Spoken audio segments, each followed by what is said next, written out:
Right, people, life ain't normal at the minute, is it? It's not good. It's not ideal, but I'm sort of taking it as my role as to just keep uploading, keep entertaining, keep everyone in high spirit as best as I can, and try myself to live as normal a life as possible. Now, I've mentioned a lot in my videos that I film sort of a couple of weeks behind, so this video was filmed a couple of weeks ago, and I know day by day things are changing on the news and in the current climate. So but like I said, I just want to keep positive, keep on it, and remain as much normality as I possibly can, all right, for the sake of content, for the sake of myself, and for the sake of everyone, all right. So in my previous video I mentioned that I'd sold my Audi RS6, my 820 bhp meth injected hybrid turbo Audi RS6, which I'm gutted about, I ain't gonna lie.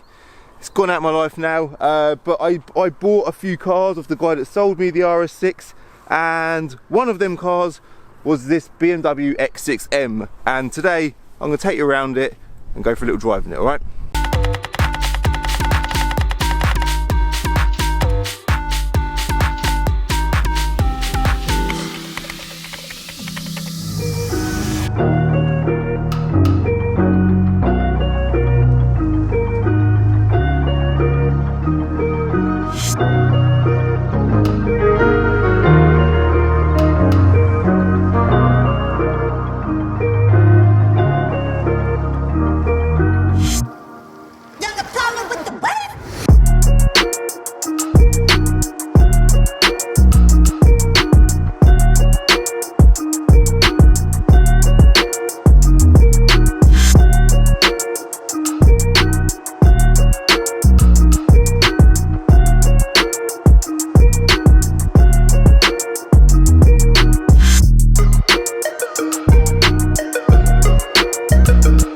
A long beach blue BMW X6M.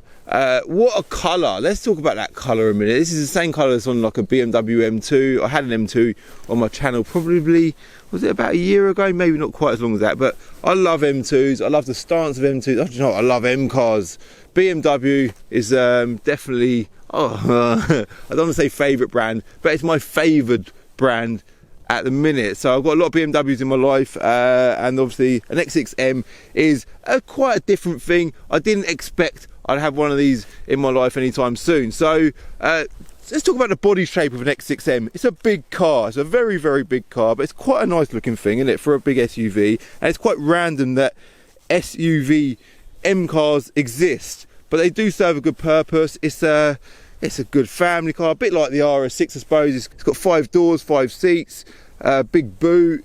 It's 4-wheel drive as well. This is an X-Drive car, and under the bonnet we've got a 4.4 litre V8 twin turbo engine which produces 575 bhp. Visually, again, I'm going to continue to talk about the looks. It's got like, whoever bought this car brand new, by the way, spec'd it up to the max. They've done some nice things to it. It's got obviously long beach blue paint with black touches everywhere. So we've got gloss black wheels, gloss black sort of side vents there. They look quite nice. Carbon mirrors, proper M mirrors as well. That's a nice feature, that is. Seats, you can see the seats through there. We'll talk about them in a sec when we get on the interior. As you come around the back, X6M badge on the top corner there, and then we've got a carbon fibre M Performance rear spoiler as well. So you know, so some of you might notice the M Performance sticker there. I don't think they actually were offered as an M Performance car, but you could spec them or buy M Performance parts from the factory, and they put them all on for you. So it's got some nice touches. Again, look, little gloss black bits there, and yeah, nice car from that angle there. It's just a beast, isn't it? Big beast of a car. The height, let's quickly talk about the height.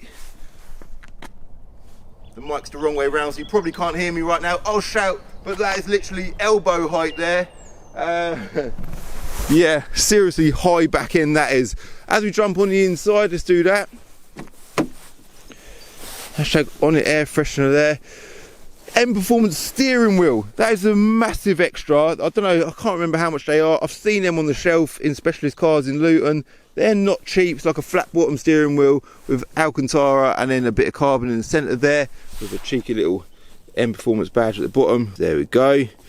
Nice that is. M Performance mats, they're nice. They're like a rubber mat with like of material finish with the M Performance lines through the centre, M Performance pedals, M Performance sides, whatever they are, door sill trims.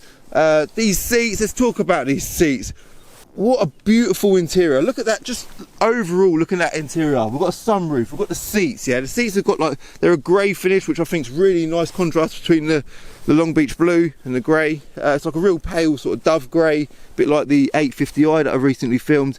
And they're a really nice shaped seat. And this is what I talk about with M cars. They really go to a lot of effort to make you feel like you're in a proper high-end motor, don't they? So if we look under the bonnet as well, whilst we're on the subject of going to a bit of effort, under the bonnet, there it is, the 4.4 litre V8 twin turbo engine. It's stock, it's not had nothing done to it, but to be fair, it pulls amazingly well. I'll show you that in a sec. And although every car I believe needs tuning, this is a seriously impressive machine in stock form. So quickly jump in the back, shall we? In the back we've got survival kit.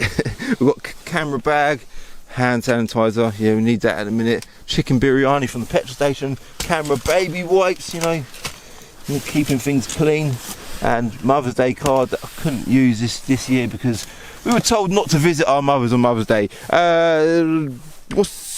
Tripod, that's what that is, that's my tripod. Let's quickly jump in the boot as well, so show you the size of the boot. That opens on its own, look nice that is.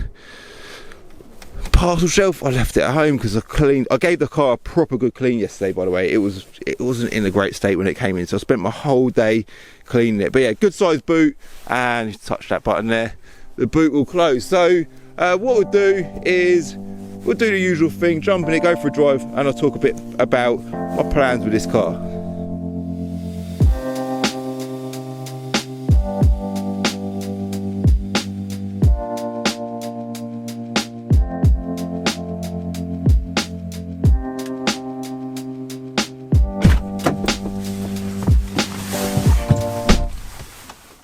Have a little listen.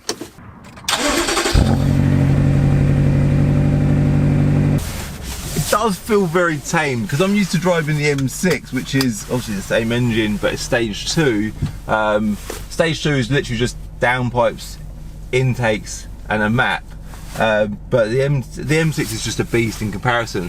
But what is really interesting is how well this car performs. I think it's just over 2 tons. Like weight is a seriously heavy car, but how well it performs in stock form. So yeah, what else was I going to say? Interior, beautiful place to be. This is loads of specs. It's got like lane assist. It's got obviously all the M Performance bits here. Nice little carbon gear knob as well. I'm tempted to nick some of these bits out of this and stick it in my M6. That might happen, we'll see. 360-degree cameras, including the one on the front, and yeah, just a really nice car. Harman Kardon sound, great stuff. Love a sunroof, I say that all the time, and I absolutely love these seats. Right, so let's get it in, press the M1 button and just hit the road.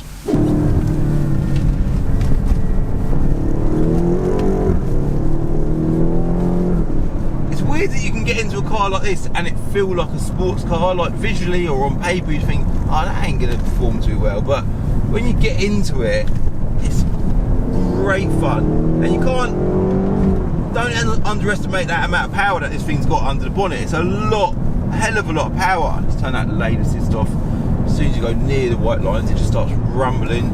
Nice little feature, but a bit annoying. But yeah, a car that I sort of would compare this to is the Stelvio Quadrifoglio. I've done a video on that, that was probably about a year ago as well.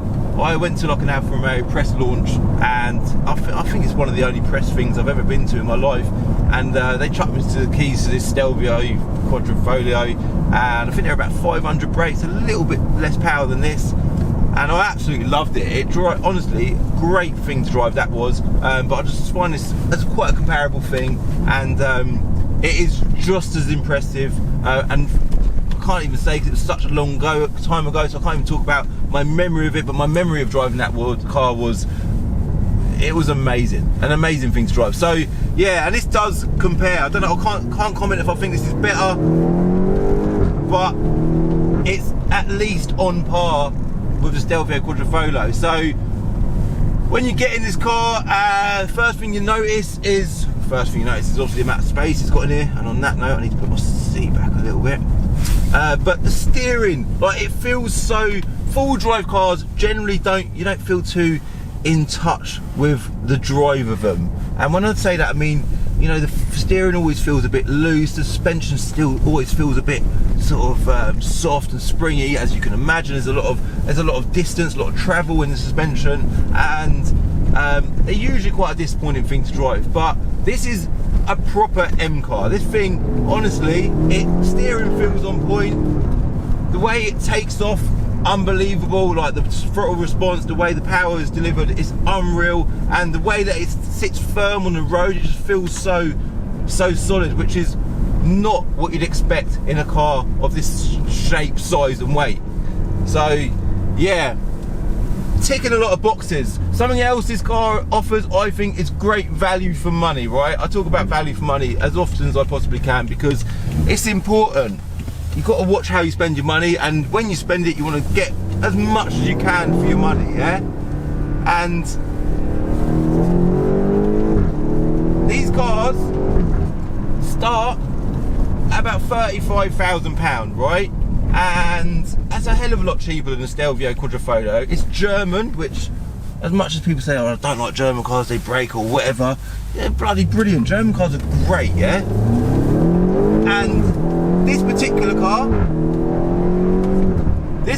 car is category N, so it's been in a minor accident, it's been repaired. Obviously I bought it repaired, but with the spec and obviously the paint colour, it's probably on par with a lot of the lower end priced cars. So it's a great value for money car. I think it looks like it's worth double that. I've never really looked at them on Auto Trader or nothing to see what they're worth, but they look like a bloody 70 grand car. They look seriously valuable. So four-wheel drive, I can't get away from it at the minute. I got rid of my RS6 because I'm kind of a bit maybe bored of four-wheel drives. Is that a fair thing to say? I think that's, yeah, I am a bit. They're a bit predictable, but what is nice about this over the RS6, I think, because the RS6 had a crazy level of power, it doesn't track the road as much, doesn't pull you as much. It's got a real nice sort of refined driving feel to it. So yeah, man, it's a serious car. So obviously my reason for buying this car, this is not the RS6 replacement. I have considered keeping it and tuning it and having some fun in it, but at the minute, because of the way things are, I've just got to have the mindset of putting everything up for sale. Not necessarily getting rid of everything, but putting everything up for sale and trying to buy, if anything, if I am going to buy any stock, it's got to be the right stuff. So being very careful about how I'm trading at the minute, because current times are very difficult. Yeah, it's all about playing safe, and the same for everyone watching this video. Play safe, do the right things with your money, don't be silly, and try and move forwards in as many ways as you can. Yeah, I think priorities right now as well are slightly off tracks a little bit, but keep fit, keep healthy, keep mentally strong. If you're feeling negative or down, don't let none of this shit drag you down, man. The majority of us are going to come out of this absolutely fine, and I'll tell you something, yeah, a lot of good is going to come out of all of this as well. A lot of positive, a lot of lessons, a lot of good things learned, a lot of appreciation and gratitude, and I think it's going to be a good time. Strangely, obviously it's hard to see that right now, but I do know for sure that we're going to achieve a lot from what's happening right now. All right, so try not to focus too much on the negatives and focus on the positives. So, which is why I bought this car, right? I bought it because obviously I had to let go of my RS6. That car was my pride and joy, man. I didn't want to part with that car, but the offer that I'd been given was irrefusable, and it's, although through my camera right now people are thinking, Cal, you sold your RS6 and you've got a Categorised X6M. Yeah, if you just look at the two cars, you're going to think I made a hell of a stupid mistake, yeah? And if that was what the case was, that would be a mistake, but that's not what's happened, all right? I've done this to move forward financially, and what I've got in return from the deal was this X6M, a few other little part exchanges that you're probably not going to see on the channel, but I'll show you images of them now. A little Mini, because the guy Simran, shout out to Simran again, he's a car trader, so he had a couple of part exchanges that he wanted to offload. So we had a Mini, a Citroen C4 Picasso, what was the other car? Oh, a 1.6 petrol Golf, and then there was another car which would have been the 5th car, because this is obviously the 4th car, the 5th car, which I might do a separate video on altogether because it's quite a cool little thing, and I think it's something that you lot are going to appreciate. So X6M, Mini, Golf, C4 Picasso, another car which is coming in video soon, and cash on top. It's all about, like I say, being tactical, moving forward and doing whatever you can. But I love this car. I genuinely really like it, but it is just going to go straight up for sale. And like I said earlier in the video, by the time this video goes live, things are changing day by day at the minute, so there may well be some quite drastic changes by the time this video goes live. I might not be even at work, you know, I highly doubt that we're all going to be at work, but we'll see, right? I'm currently on my way to Binker.